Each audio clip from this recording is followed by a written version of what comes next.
Très bien. Donc, nous allons passer au panel suivant. Quelles sont les opportunités à saisir grâce à l'IA? Donc, on va s'assurer que nos panélistes sont bien connectés. Caïs, m'entendez-vous?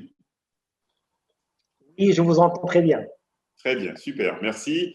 On a également Amadou Diawara. Amadou Diawara est-il connecté? Oui, absolument. Merci. Bonjour Franck, bonjour Caïs. Bonjour Amadou, très bien.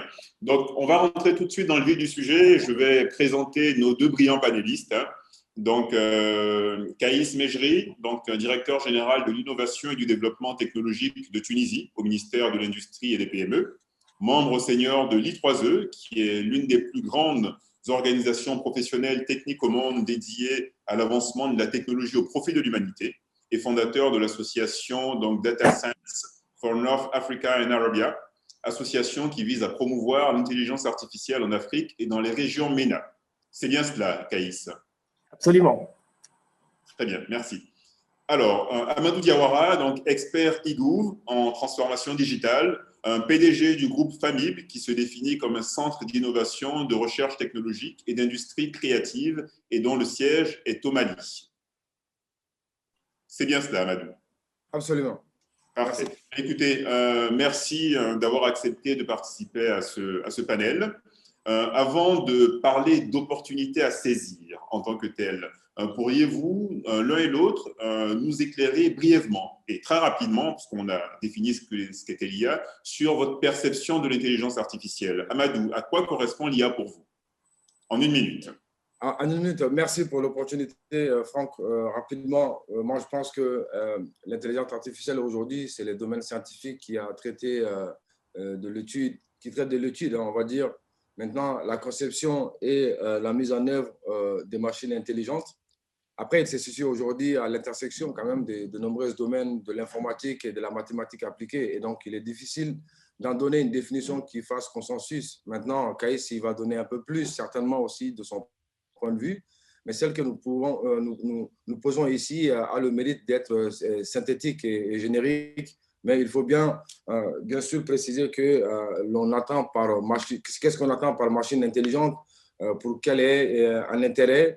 Maintenant, il convient d'abord de rappeler qu'ici, le mot machine ne désigne pas un objet physique, mais plutôt un système automatique capable quand même de traiter de l'information. Donc, à mon avis, ça peut être une définition, c'est une conception de mon point de vue. Très bien, merci beaucoup Amadou. Caïs, qu'en est-il de votre point de vue? Oui, il faut dire d'abord la définition classique ou technique de l'intelligence artificielle, c'est d'abord un ensemble de processus techniques et informatiques qui visent à imiter l'intelligence ou certains attributs de l'intelligence humaine, c'est-à-dire la capacité de raisonner, la capacité de prédire, la capacité d'apprentissage, la capacité d'analyse, etc. Donc, c'est un processus d'imitation de l'intelligence humaine.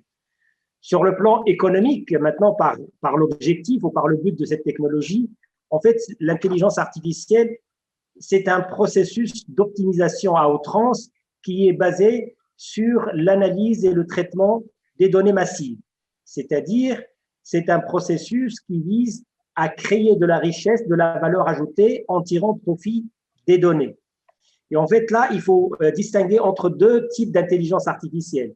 L'intelligence artificielle faible, c'est là où on vit aujourd'hui, c'est-à-dire une intelligence qui est limitée, qui est hautement spécifique et hautement destinée à résoudre certaines problématiques bien données. C'est là où on utilise, par exemple, l'IA pour la recommandation des posts Facebook ou des vidéos sur YouTube. On utilise l'IA pour détecter des maladies ou autres. Ce sont des applications d'intelligence artificielle très précises et limitées dans la façon de faire. Et c'est là qu'on parle de l'intelligence artificielle faible. Mais on distingue également dans la littérature l'intelligence artificielle forte. Et ça, c'est quelque part encore un fantasme auprès des chercheurs, auprès des analystes et philosophes. C'est l'intelligence artificielle où on arrive à carrément, littéralement, simuler et gérer toutes les formes de l'intelligence humaine avec toute leur complexité.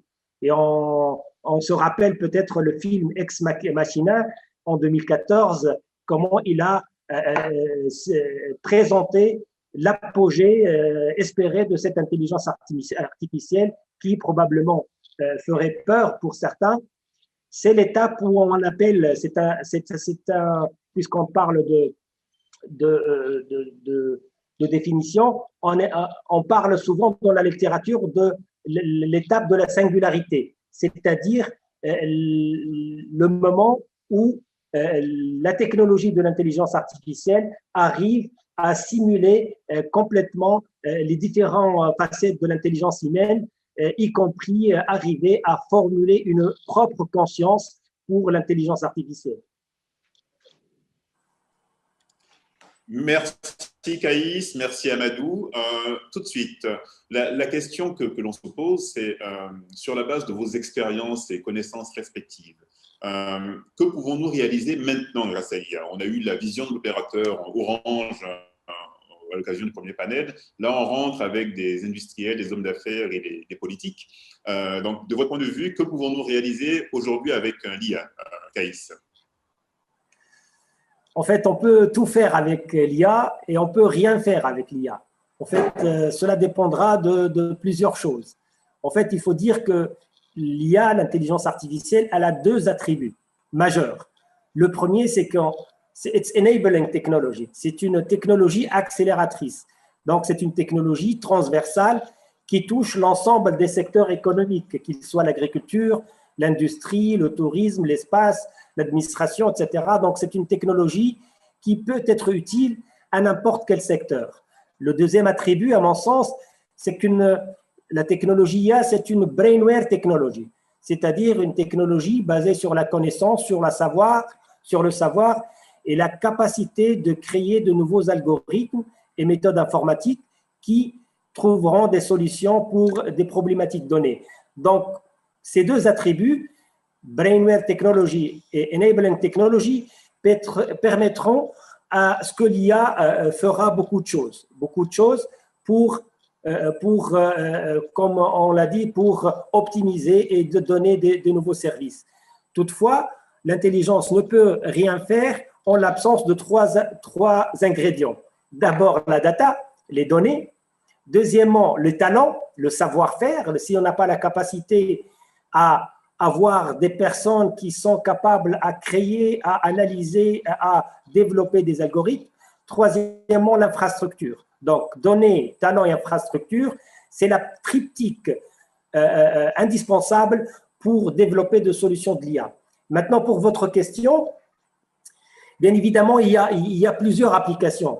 Lévi, tout à l'heure, et Faisal, ils ont proposé quelques applications, mais on peut en dire énormément. Dans notre vie courante, il y a plusieurs applications qui utilisent l'intelligence artificielle, peut-être sans le savoir. Si vous ouvrez votre portable pour chercher un itinéraire ou pour faire une recherche sur Google, c'est de l'intelligence artificielle qui vous fait la proposition. C'est pareil pour Facebook, pour YouTube, pour Netflix. C'est pareil également pour Airbnb si vous allez chercher un appartement à louer. Donc, l'intelligence artificielle est utilisée partout et elle est capable de donner une forme de service à forte valeur ajoutée et un service hyper personnalisé. Si vous voulez, je peux vous donner quelques exemples de cas d'usage d'intelligence artificielle dans le contexte tunisien. Par exemple, nous travaillons depuis un bout de temps avec les startups en Tunisie à développer des solutions avec les startups. Par exemple, je vous cite avec Instadeep, par exemple, une start-up tunisienne qui est classée top 100 à l'échelle mondiale et avec laquelle on essaye de développer des solutions pour détecter la fraude sur le réseau de l'opérateur national de l'électricité. Également, on essaye de développer un médicament pour la leishmaniose, qui est un problème dermato qui existe dans les pays en voie de développement, notamment dans l'Afrique, et qui n'a pas été traité par les grands laboratoires de recherche médicale. On essaie de développer des solutions à travers l'IA. Avec, par exemple, iCompass, tout à l'heure, avec la stratégie Orange sur la voix et sur les chatbots, on a arrivé à développer plusieurs chatbots notamment dans la crise Covid. On a développé un chatbot, enfin, une start-up tunisienne a développé un chatbot qui arriverait à gérer toutes les réclamations des citoyens concernant la crise sanitaire Covid-19. Également avec Artmind, par exemple, une autre start-up tunisienne qui est en train de développer des algorithmes pour traiter ou accélérer la digitalisation des services administratifs, notamment dans le service de la justice, et qui arrive à digitaliser des milliers et des milliers de documents qui sont en PDF. Donc, comment arriver à accélérer ce processus de digitalisation, ce processus de digitalisation avec l'usage de l'IA. Avec une start-up tunisienne, Majestai, qui travaille également sur la lutte contre la fraude dans la douane tunisienne, mais également pour le développement de certains médicaments en se basant sur l'analyse du génome et de l'ADN humain. Donc, il y a plusieurs applications qui sont en cours et je pense que même dans le contexte africain, l'IA pourrait constituer une opportunité du moment où on arrive à capitaliser sur l'information au niveau de l'Afrique. Surtout, l'Afrique dispose d'une richesse, d'une grande richesse culturelle, d'une richesse naturelle, d'une richesse humaine, d'une richesse économique. Et ça devrait être personnalisé à travers l'apport de l'IA. Très bien. Merci beaucoup, Kaïs, pour ces éléments. Amadou, vous qui êtes le patron d'un centre d'innovation technologique et qui avez une activité qui touche l'ensemble de la sous-région, est-ce que vous pourriez nous donner quelques exemples concrets d'utilisation au niveau de la sous-région, s'il vous plaît? En tout cas, je pense que Kaïs, il a bien brassé et les startups tunisiennes dont il parle. D'ailleurs, j'en ai un qui est dans mes locaux aujourd'hui et avec qui on travaille beaucoup et qui a d'ailleurs travaillé sur le chatbox. Ils sont chez moi aujourd'hui au Mali. On est partenaires, donc c'est une très bonne chose déjà. Et c'est surtout, si je n'abuse pas, en tout cas, ils parlent d'Archiviodoc qu'ils ont mis ça en place. Ils sont avec moi, ils sont arrivés hier soir. Après, pour dire que voilà, donc le besoin est là, on est en train de discuter. Maintenant, les exemples que moi je peux parler, en tout cas dans ce domaine aujourd'hui, la technologie n'est que la moitié de l'équation. Hein. L'IA ne peut être que ça. Et l'autre moitié va consister à pouvoir comprendre aussi les problèmes que nous voyons et à pouvoir les définir objectivement de manière à ce que la science et surtout l'ingénierie puissent les résoudre. Et nous pensons qu'aujourd'hui, il y a des spécialistes qui sont très chevronnés comme Kaïs ou bien d'autres, mais l'autre problématique reste de faire comprendre. Maintenant, nous avons développé et lancé au sein du groupe Famille un réseau social aujourd'hui, Kingi Social, qui regroupe un ensemble de solutions sur une seule plateforme. Hein. C'est-à-dire que tout ce qui va être les solutions de visioconférence aujourd'hui, de e-learning et de e-santé avec African Virtual Hospital. C'est vrai que c'est la COVID-19 qui a accéléré, qui nous a poussé à aller sur ça. Et nous pensons qu'avec COVID-19, le gouvernement nous laisse un petit peu tranquille pour pouvoir apporter ces innovations-là, parce que souvent, on oublie aussi que les réglementations ne sont pas adaptées ou ne permettent pas souvent d'apporter des solutions. Maintenant, le cas tunisien ou au Rwanda, par exemple, sont exceptionnels. Après, sur cette plateforme-là, nous avons vraiment mis la marketplace et plein d'autres modules. Hein. Mais nous avons aussi au sein du groupe Famille des formateurs dans les métiers dits manuels. Et ça, c'est important aujourd'hui avec la réalité virtuelle, notamment la menuiserie, soudure, électricité, on va dire que habilitation, frigorifique et plein d'autres avec des casques VR où on utilise des simulateurs et là, ça se passe très bien.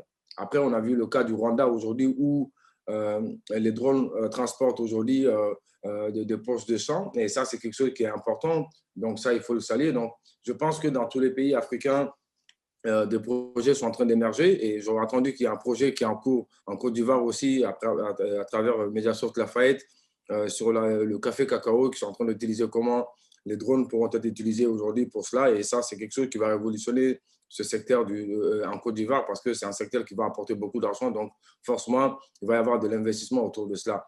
Donc voilà un petit peu ce que moi je peux dire pour... Très bien. Merci Amadou. pour ces quelques infos. Donc, en résumé, ce qu'on retient finalement à ce stade, c'est qu'on peut tout faire et rien faire avec l'intelligence artificielle, qui est une technologie qui touche tous les secteurs d'activité, multifonction, innovante. Les startups sont plus avancées. Mais rien faire en l'absence de données, de compétences et d'infrastructures. Et allô, Amadou? Absolument. Amadou, oui, très bien. Et oui, donc, absolument, totalement d'accord. Vous avez l'un et l'autre énoncé des use cases opérationnels, donc locaux, dans les pays africains, dans le domaine de la santé, notamment pour la covidose et également le traitement de maladies intéressant moins le reste du monde, et bien d'autres domaines, notamment au Mali, en Tunisie, au Rwanda, ailleurs en Afrique, avec l'utilisation de drones, et le fait qu'on se développe également dans le secteur des multimédias de manière extrêmement efficace. Et puis l'impératif, bien sûr, de capitaliser sur nos propres ressources. Donc, on en revient à la qualité des données, à la spécificité des données que nous utilisons. Très bien. Du coup, on a vu quelques exemples, effectivement, de secteurs impactés à travers des technologies ou des solutions que vous avez évoquées. Mais de façon concrète, quelles sont de votre point de vue, les industries qui seront le plus fortement impactées? Voilà. Donc, dites-nous, Caïs. Est-ce qu'il est là? Oui, j'ai bien écouté la question. En fait, l'IA, d'abord, posons un petit peu le décor sur l'impact de l'IA sur l'humanité ou sur l'économie d'une façon globale. L'IA, elle constitue une quatrième révolution. Certains veulent l'appeler comme le nouveau électricité du monde, mais l'IA, en fait, elle va changer deux paradigmes très intéressants. Le premier paradigme, c'est le rapport entre l'homme et la machine. Dans le 19e et le 20e siècle, l'homme, il est considéré comme étant un outil de travail et il faut adapter l'homme à la machine. Donc, quand on a créé des machines, on a essayé, à travers la taylorisation, à travers l'organisation de travail, de rendre l'homme en tant qu'outil adapté à la machine. Donc, tout le process administratif, organisationnel de notre vie visait à adapter l'homme à la machine. Je pense que l'IA, elle va renverser ce paradigme-là. Maintenant, on est beaucoup plus. C'est la machine qui va s'adapter à l'être humain. C'est la machine, c'est l'intelligence artificielle qui va essayer d'imiter et de simuler les mêmes process que l'être humain. Donc, maintenant, avec les chatbots, par exemple, ce n'est pas à l'homme de créer ou de codification, ce n'est pas à l'homme à apprendre le langage de la machine, mais maintenant, c'est la machine qui devrait apprendre le langage de l'homme. Et on est en face d'un processus inverse de tout ce qui a été développé dans le 19e et le 21e siècle. Autre paradigme qui va changer complètement la donne avec l'arrivée de l'IA, c'est le modèle de consommation. Le modèle de consommation dans le sens que dans les siècles précédents, on est parti sur certains aspects, certains paradigmes ou certains modèles de consommation qui se basaient sur la rareté, la production de masse, le différé, la spécialité, ou plutôt la spécialité, la centralisation, l'organisation centrale, le modèle physique, etc. Maintenant, on est beaucoup plus sur l'abondance, on gère beaucoup plus l'abondance des données et non pas la rareté. On gère non pas la production de masse, mais la production hyper personnalisée. Ce n'est pas le différé, mais c'est le temps réel, notamment avec le développement de la 5G. Ce n'est pas la spécialité, il faut des gens qui ne sont pas spécialistes, mais interculturels, pluridisciplinaires pour développer des solutions. Ce n'est pas le modèle centralisé, mais c'est le modèle neuronal, le modèle pluridisciplinaire et décentralisé. Ce n'est pas le physique, c'est le modèle beaucoup plus cyber-physics, cyber et virtuel, et plutôt virtuel. Et ce n'est pas le modèle de possession de la chose, mais de la jouissance de la chose. On ne fait plus, on n'achète plus une voiture, mais on utilise une voiture. Et c'est ce que prend par exemple le modèle d'Elon Musk de la voiture autonome. Donc vraiment, il y a un modèle dans le 21e siècle, un modèle de consommation qui va complètement être bouleversé par l'arrivée de l'intelligence artificielle. Et ce changement, ça va être un changement structurel. Ce n'est pas un changement conjoncturel. Pourquoi? Parce que tout ce changement, tout ce développement de modèle économique, il a été généré par le développement de trois ingrédients. D'abord, les données. L'humanité a généré 90% de la connaissance dans les 2 dernières années, donc une évolution exponentielle. Deuxièmement, par le développement des capacités de stockage, notamment de cloud computing. Et troisièmement, par la puissance de calcul et vraiment la capacité avec le quantum computing qui va se développer encore davantage. Cette évolution exponentielle de ces 3 ingrédients fait que l'intelligence artificielle et ces changements-là vont être structurels et vont durer dans le temps. Certains parlent que l'intelligence artificielle est un hype, est un mouvement conjoncturel, mais vraiment, c'est des changements structurels qui vont s'opérer sur le long terme. Maintenant, quels sont les secteurs qui vont être touchés le plus? Bien évidemment, ce sont les secteurs où il y a plus de données et plus d'informations. Le secteur, par exemple, le secteur de retail, par exemple, le secteur de commerce électronique, là où il y a la vente en ligne. Donc, on dispose plus d'informations sur les acheteurs, sur les consommateurs. Et donc, ce phénomène-là, ce secteur-là, connaît et connaîtra une évolution exponentielle. On sait, par exemple, en 2014, Alibaba, sur sa plateforme, il amassait des données extraordinaires sur la pratique de l'achat et vente sur sa plateforme. En 2014, il a lancé une start-up qui s'appelle Ant Financial, Ant la fourmi financière, pour donner des microcrédits. Le jour même ou dans la même année, l'entreprise a été valorisée sur la bourse de 10 milliards de dollars. Après quelques années, en 2018, elle valait 150 milliards de dollars. Et vous imaginez la quantité, le rythme exponentiel sur lequel il évolue ce monde-là, notamment le monde de commerce. Mais d'autres secteurs peuvent être touchés. Le secteur de transport, le secteur de l'industrie, le secteur de l'agriculture, le secteur de l'éducation, notamment avec le Covid qui va accélérer également ce processus-là. Le secteur de la santé. Il y a plusieurs secteurs actuellement qui sont en train de développer ou d'utiliser l'intelligence artificielle d'une façon beaucoup plus dynamique, beaucoup plus intéressante.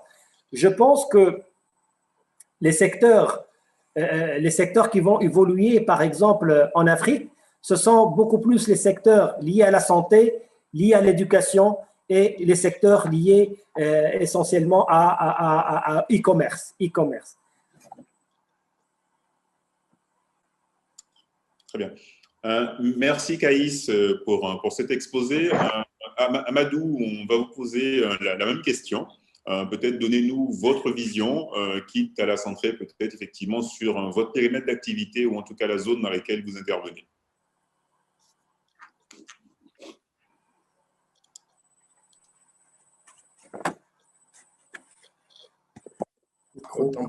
Je dirais que c'est toujours un plaisir d'intervenir juste après Caïs parce qu'il fait un ramassé intéressant, donc ça me permet moi de recentrer, comme vous l'avez dit. Sur le plan, je pense que de l'éducation, par exemple, aujourd'hui, nous constatons qu'à tous les niveaux, il y a un recours à la formation à distance, avec surtout cette période de pandémie, et qui a montré que l'enseignement en ligne, c'est quelque chose il va falloir y aller tout de suite. Et depuis quelques années, FAMIB a mis en place une université virtuelle qui aujourd'hui propose des formations diplômantes et des certifications qui sont accessibles depuis n'importe quel pays. Maintenant, l'apprentissage personnalisé est également adapté. Les machine learning pourront booster l'enseignement en ligne aujourd'hui et ça, c'est un fait. Maintenant, sur le plan de la télémédecine, qui est un des domaines le plus promoteurs, en tout cas pour moi, de l'IA aujourd'hui, notamment la téléconsultation médicale, et il a un petit peu touché Caïs aussi, mais la chirurgie assistée par l'ordinateur qui se répand de plus en plus dans les salles d'opération et la prévention épidémiologique. Également, aujourd'hui, on a vu que les réseaux sociaux et toutes ces plateformes qui ont été développées ont apporté énormément pendant cette période de COVID-19, ont quand même sauvé beaucoup de vies et sensibilisé beaucoup de populations, ont permis à beaucoup de startups également d'émerger dans cette période-là. Maintenant, la médecine prédictive également profite aussi, et les implants, les dispositifs intelligents. Et moi, je sais qu'aujourd'hui, ça, c'est un phénomène qui nous touche beaucoup parce qu'on a beaucoup de maladies aujourd'hui en Afrique qui font de telle sorte que les gens n'ont pas les moyens, surtout en milieu rural. Et il y a beaucoup d'invitations qui sont là, il manque des jambes et l'intelligence artificielle arrive à combler tout cela. Maintenant, l'IA apporte une amélioration qui est très considérable quand même au confort de vie des patients et effectue des missions de surveillance médicale. Et ça, on a vu, le Rwanda et le Kenya sont en train de travailler également sur un projet également, et en Afrique du Sud aussi. Maintenant, sur le plan de l'agriculture, et c'est là où c'est intéressant parce que l'Afrique aujourd'hui, comme j'ai l'habitude de le dire, a deux ressources en fait qu'il ne faut pas négliger, c'est l'industrie du numérique, mais c'est surtout l'agriculture. Et le modèle agricole a fortement évolué aujourd'hui. Sur le Maroc, aujourd'hui, leur économie est plus ou moins basée sur cela. Ils utilisent l'intelligence artificielle. On a vu qu'ils sont en train d'aller cela sur des fermes de panneaux solaires, mais ils utilisent énormément cela. Et je pense que cela va progressivement digitaliser pour faire face à la demande mondialisée. Maintenant, l'agriculture vit la révolution du numérique avec l'arrivée, en tout cas, des drones, les machines autonomes, et les capteurs, les logiciels suivis, des outils de reporting. Donc, en fait, en gros, encore davantage d'outils et des tâches de professionnels vont leur permettre aussi de répondre aux nouveaux enjeux du secteur. Maintenant, les nouvelles technologies reposant sur l'IA, sur l'IoT, le big data, la robotique et l'analyse, et les analyses vont permettre, en tout cas, les analyses avancées vont permettre, en tout cas, le développement de l'agriculture de précision sur le continent. Et nous pensons que les superficies que nous avons à perte de vie et qui ne sont pas utilisées parce que c'est un continent qui n'est pas encore peuplé et on peut encore exploiter cela. Et l'IA va nous permettre aujourd'hui de pouvoir tirer une économie forte de cela. Maintenant, il faut reconnaître une chose, c'est qu'aujourd'hui, l'industrie est fortement concernée et ce qui devient une industrie 4.0 où nos gouvernements ne comprennent pas les enjeux, en tout cas dans certains pays. Et c'est là où c'est important de voir le profil de Kaïs aujourd'hui qui, lui, il est du côté du gouvernement et qu'il a cette vision et la Tunisie ont compris, ils ont mis cette direction nationale. C'est parce qu'ils ont compris que l'avenir, ça va être l'IA et c'est formidable. J'espère que les autres pays comme le Mali ou ailleurs, ils vont penser dans les ministères à mettre une telle direction parce que ça n'existe pas. Et c'est cette mission que moi, je me suis donnée en tant que privé pour essayer d'apporter des solutions et aider aussi les startups à évoluer. Donc, je pense que cette conférence est une bénédiction pour moi parce que ça me permet de voir un peu l'expertise qui est faite en Tunisie, mais aussi des questions pertinentes que les gens ont besoin d'entendre sur le continent et en tout cas dans certains pays en Afrique. Donc, pour ne pas monopoliser, je pense que je n'ai que 3 minutes, je crois, mais c'est aussi au sein de l'industrie 4.0 que se dégagent des deux tendances qui vont changer un peu, qui vont impacter aujourd'hui, c'est l'automatisation de la production, mais aussi le développement des innovations avec des produits et des services connectés. Et là, Orange, aujourd'hui, je pense que vous travaillez sur ce projet-là et c'est des projets que nous avons besoin que des structures comme Orange s'impliquent davantage pour aider nos gouvernements faibles, mais aussi qui manquent de vision pour pouvoir avancer. Et il est nécessaire d'accompagner les PME à la transformation numérique et à celle de l'IA, et surtout notamment des groupes comme nous. Hein. Moi, je fais un peu mon plaidoyer. Donc, Franck, vous comprendrez que nous avons besoin de soutien. Voilà. Très bien. Merci Amadou pour ces quelques éléments. Avant de passer à l'élément suivant, donc si on fait un petit récapitulatif rapide pour les personnes qui nous suivent. Donc on a noté, Kaïs, qu'on a un changement de paradigme qui est intervenu concernant le rapport entre l'homme et la machine, avec une adaptation de l'homme à la machine au 19e et début 20e siècle, avec le taylorisme notamment, avec une inversion, avec l'intelligence artificielle et une approche particulière qui fait que désormais, c'est à la machine de s'adapter à l'homme.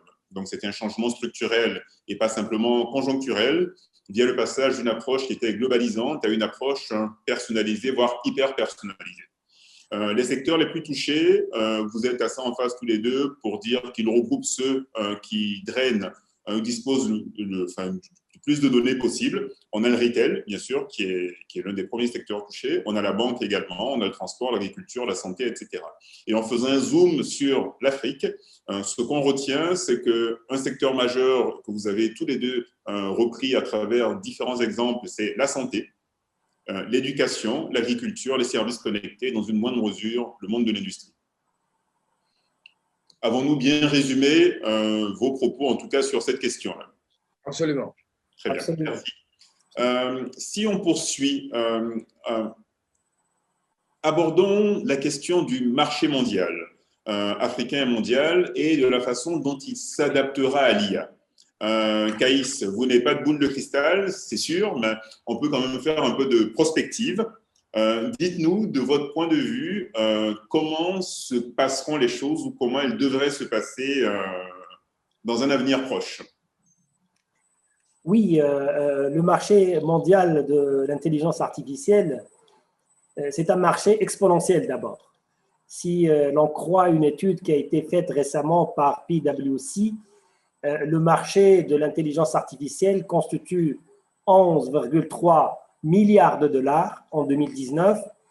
Il passera à 17,3 milliards de dollars en 2020 et il va se quintupler, fois 5, en 2025. Il va arriver presque à 90 milliards de dollars. Donc, c'est un marché exponentiel et qui va malheureusement profiter aux États-Unis, à l'Amérique, plutôt au continent américain, au continent asiatique, et au continent européen et au continent asiatique. Donc, si on veut résumer quelque part, c'est les États-Unis, la Chine. Après, côté européen, c'est l'Allemagne, les pays scandinaves, la France et la Corée du Sud et quelques pays du Japon, et le Japon, etc. Donc, ça va être une course qui rappelle quelque part la course spatiale dans les années 50 et 60.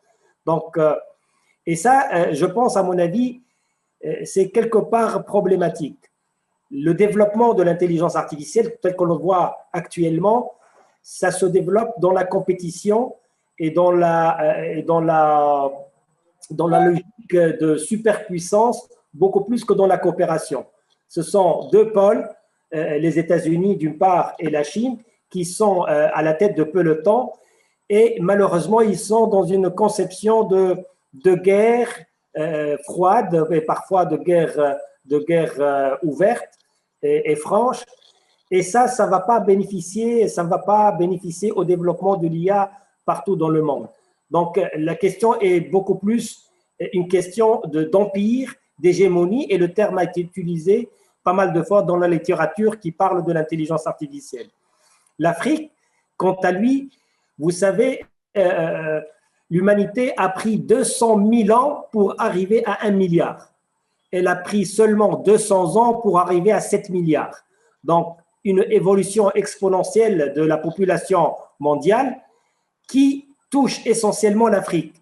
Vous savez qu'en 2050, actuellement, on est 1,2 milliard en Afrique, c'est-à-dire 25% de la population mondiale. Mais en 2005, l'Afrique sera 2,5 milliards, c'est-à-dire 1 sur 4 de la population sera africain.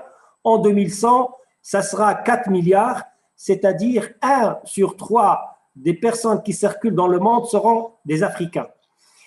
Donc, l'Afrique constitue vraiment un potentiel, un marché énorme pour l'intelligence artificielle. Toutefois, la question qui se pose, c'est est-ce que l'Afrique sera consommateur d'intelligence artificielle ou producteur d'intelligence artificielle? Est-ce qu'elle sera un marché de prédation pour les multinationales pour développer et vendre leurs solutions, ou un marché pour lequel l'innovation et la créativité africaine sera là pour donner des solutions africaines par les Africains et pour les Africains?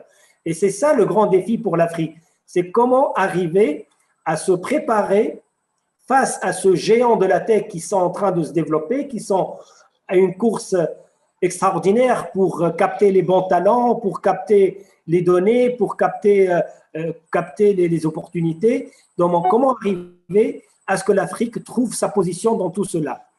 Je pense, à mon avis, que le bon plan, comme toute stratégie de développement, il faut centrer la stratégie autour de développement du talent. c'est-à-dire développer l'éducation. Comment arriver à préparer la société, préparer nos citoyens, nos ressources humaines à embrasser cette nouvelle technologie. Comme on voit par exemple la Chine, ils sont en train de développer l'intelligence artificielle dans les maternelles, dans les primaires, dans les secondaires de l'université. Donc, ils sont très compréhensifs, ils sont vraiment très prospectifs là-dessus. Ils savent que toute la question va vraiment se dérouler autour des talents et la disponibilité des talents. Statistiquement, actuellement, on estime que le pays qui attire le plus de talents dans le monde, c'est les États-Unis. 18% des talents en intelligence artificielle sont aux États-Unis, 5% uniquement en Chine. Les top talents dans le monde, c'est 5% aux États-Unis. Les autres, c'est autour de 1%. Donc, actuellement, c'est les États-Unis qui mènent la danse et qui mènent aux têtes de la course. Donc, l'Afrique, comment arriver à développer ses propres talents, mais également arriver à les capter au sein de leur pays pour créer de la richesse et développer des solutions qui sont intéressantes pour l'Afrique. L'intelligence artificielle, comme je l'ai dit, c'est une technologie, brainware technologie, une technologie qui est je dirais, à la disposition ou qui est capable, l'Afrique elle est capable de développer ses propres solutions parce que c'est une technologie qui se base sur la connaissance. Et donc, si on arrive à développer les capacités humaines à maîtriser ces connaissances-là, je pense que l'Afrique décollera et développera bien son économie.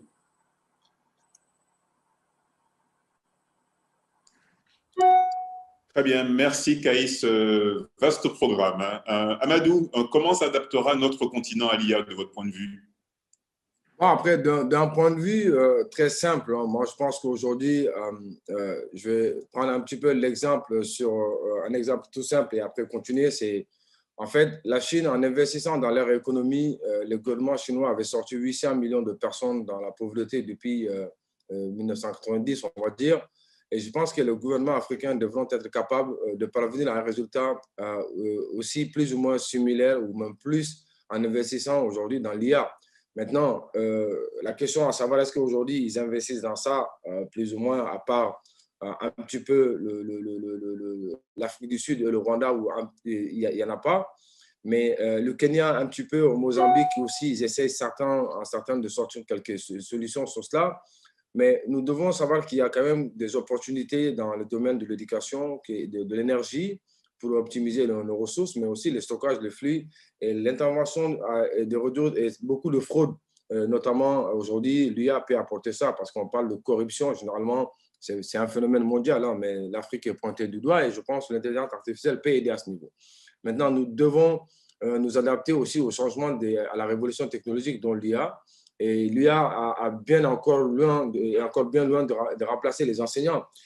Peut-être on peut avoir un impact énorme lorsqu'elle est utilisée dans l'éducation, comme nous, on est en train de le faire aujourd'hui au Mali, et partout d'ailleurs, les gens sont en train de le faire aujourd'hui, mais surtout sur un continent comme l'Afrique où l'accès à une éducation de qualité fait cruellement défaut. Certaines études montrent que même après plusieurs années d'école, de nombreux enfants ne savent pas ni lire, ni écrire, ni faire de mathématiques de base. Donc, il en demeure pas moins que tous les élèves apprennent de différentes façons. Et l'IA, c'est vraiment une alternative ou sans doute même la solution pour cela. Et c'est ainsi, au lieu d'employer une approche unique, peut-être qu'on peut voir comment l'IA peut être utilisée pour personnaliser les leçons, mais aussi en fonction des forces et des faiblesses de chaque élève. Mais elle peut être également une solution pour aider les enseignants eux-mêmes à accomplir des tâches répétitives comme la notation, par exemple. Et nous, on l'a fait déjà avec l'université virtuelle. En fait, tout est en ligne, c'est-à-dire qu'il y a même les examens, tout est dématérialisé. Il n'y a rien qui est fait physiquement, tout est fait en ligne. Donc, tout a été automatisé et ce sont des choses où, aujourd'hui, grâce à l'IA, on arrive à le faire à moindre coût.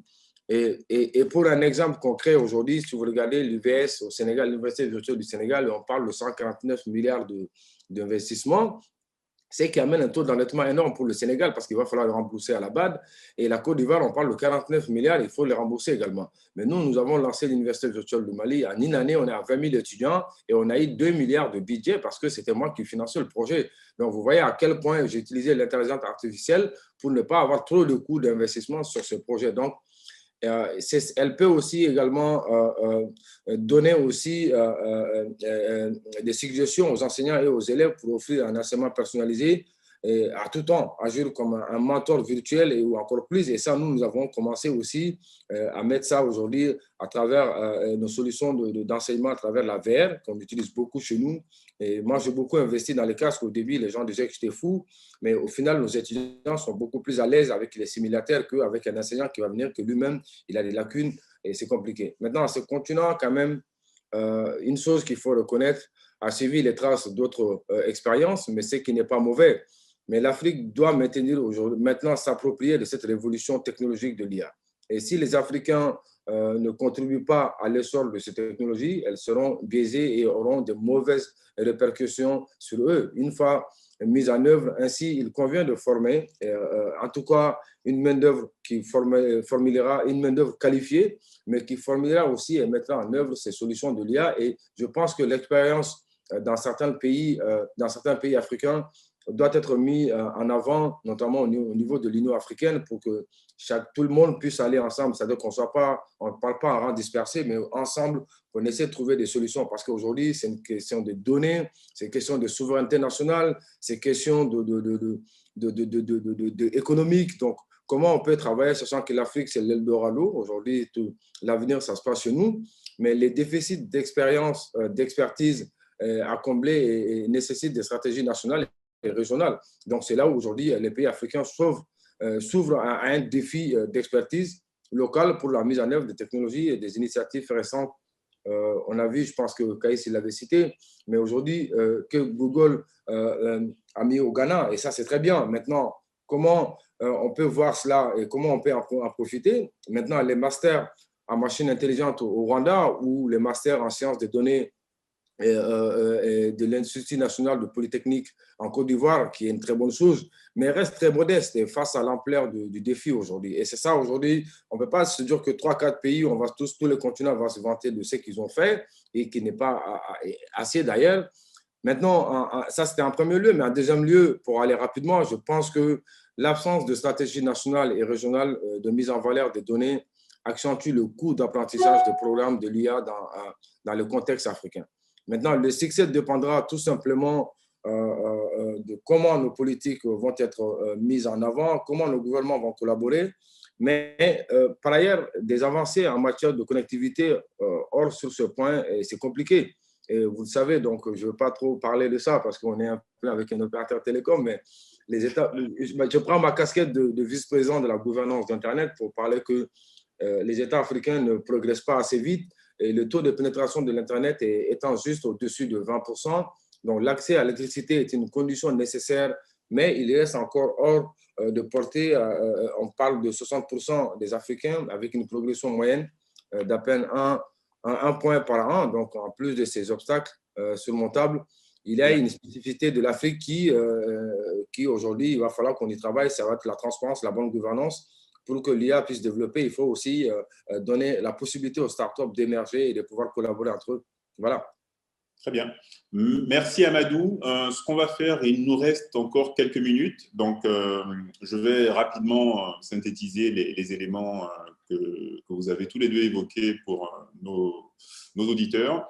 Donc, il y a une course internationale des grandes puissances pour le leadership sur l'intelligence artificielle, à l'instar de la conquête spatiale. Donc, pas du tout de logique de coopération, mais plutôt une approche guerrière, voire hégémonique, avec un risque d'isolement de l'Afrique qui serait potentiellement simple spectateur et juste un marché assurant des débouchés. Et ça, on peut l'éviter à condition de développer nos propres capacités, d'investir et de s'investir véritablement dans l'intelligence artificielle en ayant de vraies stratégies nationales et régionales et en prenant conscience de ce que l'IA est une opportunité, notamment dans le domaine de l'éducation, avec l'exemple que donnait Amadou de l'université virtuelle et d'autres initiatives prises dans d'autres pays africains. De l'énergie également pour optimiser les ressources, le stockage, les flux, les points de dysfonctionnement et réduire la fraude. Mais lorsqu'on évoque tout cela, ça renvoie également à une problématique majeure qui est que pour faire de l'intelligence artificielle, il faut de l'électricité et que dans nos pays, ce n'est pas une ressource dont on dispose partout. Donc, comment est-ce qu'on peut, en une minute, vos perceptions pour adresser de façon efficace, en contourner ce problème qui est un problème structurel, lui? Caïs? Oui, absolument. Il y a des préalables pour le développement de l'IA. Nous avons parlé d'abord de l'électricité, mais également il y a la connectivité.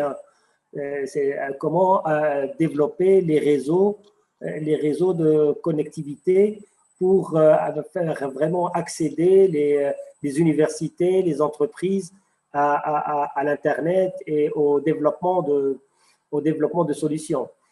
Mais à mon avis, l'évolution technologique peut être une évolution, il y a des sauts technologiques, leapfrog.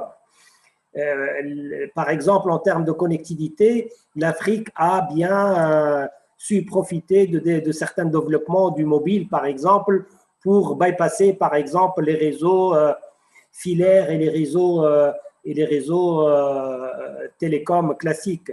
Donc, je pense qu'il y a beaucoup à faire au niveau de l'Afrique. Je pense aussi qu'il faut développer des clusters à l'échelle des pays. Il faut pas. C'est un investissement très lourd pour développer l'électricité. Maintenant, avec parfois les investissements à l'échelle internationale qui sont en train de développer le photovoltaïque et l'éolien, il y a des possibilités d'électrification, notamment dans les zones rurales. Il y a une possibilité de donner plus de chance à des zones isolées, à des zones privées de réseaux électriques, de les électrifier. L'Afrique est pleine de soleil, donc on doit en profiter. Faut-il encore savoir attirer les investisseurs et développer un marché pour l'électricité? Mais ça reste un défi majeur. Je sais qu'en Tunisie, par exemple, on est 99,9% sont connectés au réseau, mais ce chiffre-là n'est pas aussi évident.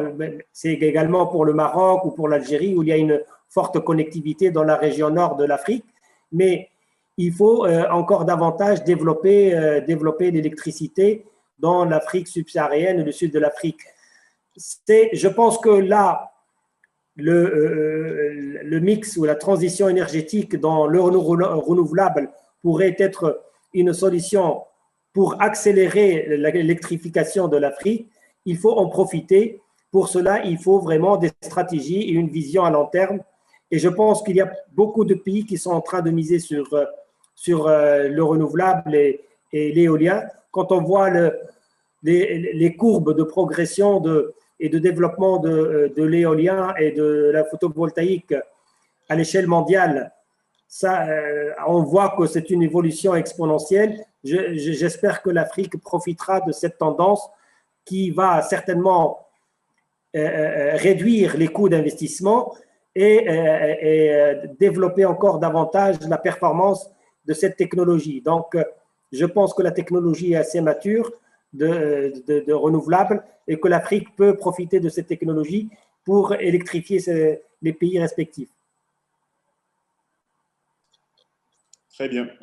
Merci, Caïs. Amadou, sur ce point, vous souhaitez intervenir en une minute ou pas? Parce qu'on a des questions, de toute façon. Donc, on va regarder également les questions. Donc, si vous souhaitez, en 30 secondes, nous faire de votre sentiment. Il y a un facteur que, Franck, on n'a pas parlé beaucoup, c'est la prépondérance du secteur informel en Afrique. Ça, il faut savoir que c'est caractérisé par le commerce et l'artisanat en milieu urbain et par l'agriculture de type familial aussi en milieu rural. Et cette situation limite la pénétration de l'IA dans l'espace économique. Ça aussi, c'est un aspect qu'il faut qu'on en parle, parce que c'est vachement important de le dire. Maintenant, franchement, nous produisons déjà beaucoup de technologies en Afrique. Après, si on regarde globalement, même si moi j'étais parfois pessimiste, mais c'est vrai que j'entends beaucoup parler de Elon Musk et de sa Tesla, mais En Afrique, les entreprises devront jouer un rôle dans l'IA. Et c'est là, grâce à des partenaires publics-privés, qu'il va falloir signer parce que d'un point de vue économique, c'est difficile, nous, aujourd'hui, de pouvoir dire qu'on va mettre des projets qu'on va financer en secteur privé. Donc, il faut que l'État soit derrière certains projets. Mais certainement, les entreprises, ce rôle important qu'ils ont joué. Et je marque aussi, je remarquais que d'un point de vue controversé, qu'il y a une tendance à ne pas considérer l'Afrique comme un lieu de production. Par exemple, il n'y a pas d'usine d'Apple en Afrique.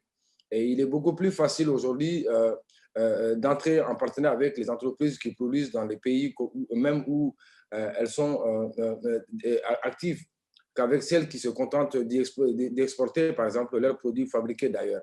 Maintenant, les mécanismes que nous devrons mettre en place, et je pense que cette conférence et tous les autres panels qui sont passés, et je crois que c'est important que ce rapport que vous allez peut-être faire, ce serait mieux de le partager avec nous pour qu'on puisse, nous, en tout cas, de notre point de vue, le partager avec nos décideurs pour cela. Donc, et c'est quelque chose qui est extrêmement intéressant. Maintenant, les mécanismes, il va falloir en discuter, mais je crois que Kaïs, il va falloir aussi que le gouvernement tunisien essaie de sensibiliser les autres pour qu'on puisse avoir de telles opportunités, mais de telles structures étatiques aussi pour travailler sur la question. En tout cas, bravo pour ce panel, et même si je ne conclue pas pour l'instant, mais moi, je suis très satisfait en tout cas. Très bien. Merci Amadou, merci Kaïs. On va peut-être regarder rapidement les questions qui ont été posées et puis vous demander d'essayer d'y apporter des réponses.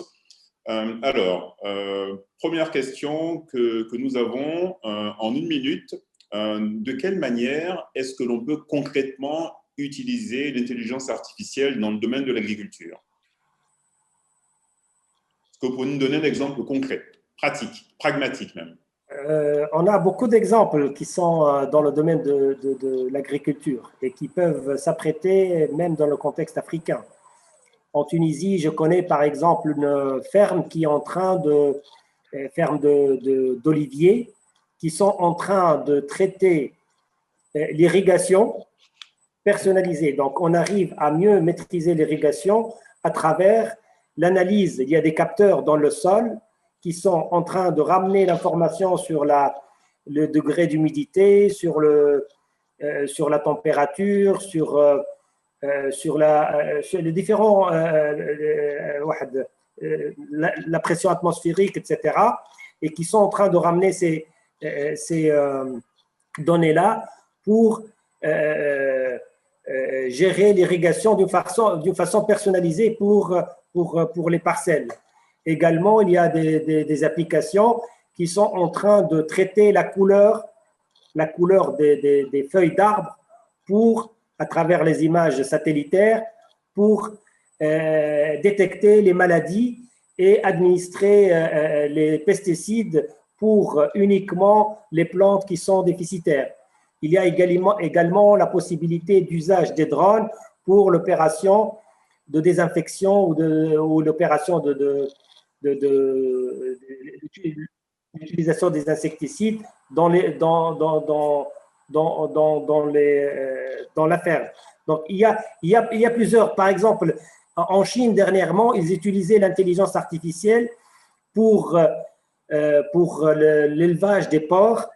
La Chine est le premier producteur de porcs au monde, et ils utilisaient l'intelligence artificielle dans l'analyse des visages et de comportement des porcs pour détecter à l'avance est-ce qu'ils ont les heures de faim pour donner à manger, et détecter s'ils sont malades ou pas à travers l'analyse de leurs oreilles, de leurs réactions et de leur comportement. Donc, il y a plusieurs façons de faire pour développer des solutions. Il y a des solutions pour détecter, par exemple, le vol des vaches, par exemple, en filmant, en photographiant les vaches et en développant un modèle de reconnaissance faciale, parce que généralement, les trucs utilisés dans les oreilles peuvent être coupés. Donc, à travers l'analyse de la reconnaissance faciale des vaches, on peut identifier si vraiment c'est la vache ou pas. Il y a une multitude d'applications. On voit que la reconnaissance faciale n'est pas dédiée qu'aux humains. Oui, absolument. Très bien. Peut-être juste une dernière question, puisque le temps qui nous est imparti arrive à sa fin. Une question spécifique qui a été posée à Caïs. La Tunisie dispose de l'Institut national de statistique. La question est, est-ce que l'IA est utilisée dans cet organisme qui possède énormément de données? En fait, l'Institut de statistique, je ne pense pas qu'il est en train d'utiliser l'IA. Contrairement à ce qu'il pense notre collègue, il n'y a pas vraiment beaucoup de données dans l'Institut de statistique. Ce sont des statistiques qui ne sont pas en temps réel. C'est vrai qu'on peut faire des prédictions, mais ça relève beaucoup plus de l'analyse statistique facile et des études quantitatives.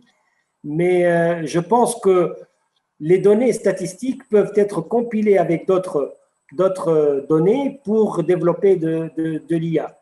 Quand on parle de données, généralement on parle des données massives. Ce que dispose l'Institut des statistiques, ce n'est pas des données massives, des big data. Les données massives, par exemple, nous avons lancé dernièrement un projet avec le ministère de l'Agriculture. Je gère dans le ministère un programme national de recherche et innovation. Donc, on a lancé un projet de l'irrigation intelligente. Donc, il y a un parc qui s'étale sur 120 hectares et on a développé un projet pour mettre des capteurs qui mesurent l'humidité, la pression, la température, la nappe phréatique, la salinité, etc. pour capter ces données-là, les récupérer dans une plateforme et faire des modèles prédictifs pour mesurer la disponibilité de l'eau et assurer un modèle d'irrigation qui est adapté à chaque agriculteur. Celui qui a l'olivier n'aura pas la même quantité d'eau que celui qui a des prunes ou autre. Donc, les données collectées sont gigantesques parce que les données remontent chaque seconde. Ce sont des données massives, importantes. Ce que dispose l'INS, je ne pense pas qu'il peut être utile pour développer des solutions d'IA. Ça relève beaucoup plus du data science classique. Pardon, excusez-moi. Merci Caïs. Nous arrivons à la fin de notre panel. Je vois que les panélistes suivants se sont connectés. Donc, ce qu'on pourrait retenir, c'est qu'il s'agit d'un changement structurel, pas simplement conjoncturel, passage d'une approche globalisante à une approche personnalisée, qu'on a des éléments potentiellement limitants tels que l'absence de données, de compétences, d'infrastructures, d'énergie, de connectivité, et qu'en Afrique, les secteurs de la santé, de l'éducation, de l'agriculture, des services connectés et dans une moindre mesure de l'industrie sont les plus prégnants et que face à cette course internationale des grandes puissances pour le leadership sur l'intelligence artificielle, la seule chance de l'Afrique de tirer son épingle du jeu est de développer ses propres capacités, d'investir et de s'investir véritablement dans l'intelligence artificielle en ayant de vraies stratégies nationales et régionales. Amadou, le mot de la fin. Bon, moi, je pense pour conclure, je voudrais quand même saluer l'initiative et remercier tous ceux qui ont participé et tous ceux qui ont suivi. Maintenant, ce qui reste maintenant de l'efficacité de cette réflexion que nous venons d'avoir ce matin, c'est d'avoir une stratégie, disons, une approche non plus nationale, mais continentale et doit être menée dès maintenant et pas demain. Donc, quant à la tiers mondialisation de notre continent, elle sera étendue et il va falloir qu'on essaie de travailler ensemble. Donc, cette question aujourd'hui sur l'IA, je crois que ça demande de réflexion, ça demande de pouvoir travailler. Mais je pense que moi, déjà, je vais discuter avec Caïs pour voir comment on peut avoir des actions, comment on peut arriver à travailler sur des projets. Et bien sûr qu'on va voir avec Franck comment on peut continuer les discussions sur d'autres thématiques et tous les autres panélistes. Très bien, Madou. Vous lancez l'idée d'un forum que l'on pourra organiser avec l'ensemble des panélistes présents sur cette journée, voire sur cette semaine. Donc, merci Caïs, merci Amadou de votre participation et à bientôt. À très bientôt. Merci à vous. Merci. Merci. Pour les personnes qui nous suivent, ne vous inquiétez pas, il y a pas mal de questions. Je ne les ai pas tous évoquées parce que certaines seront traitées dans les panels suivants. Donc, on n'oubliera pas de les poser aux panélistes.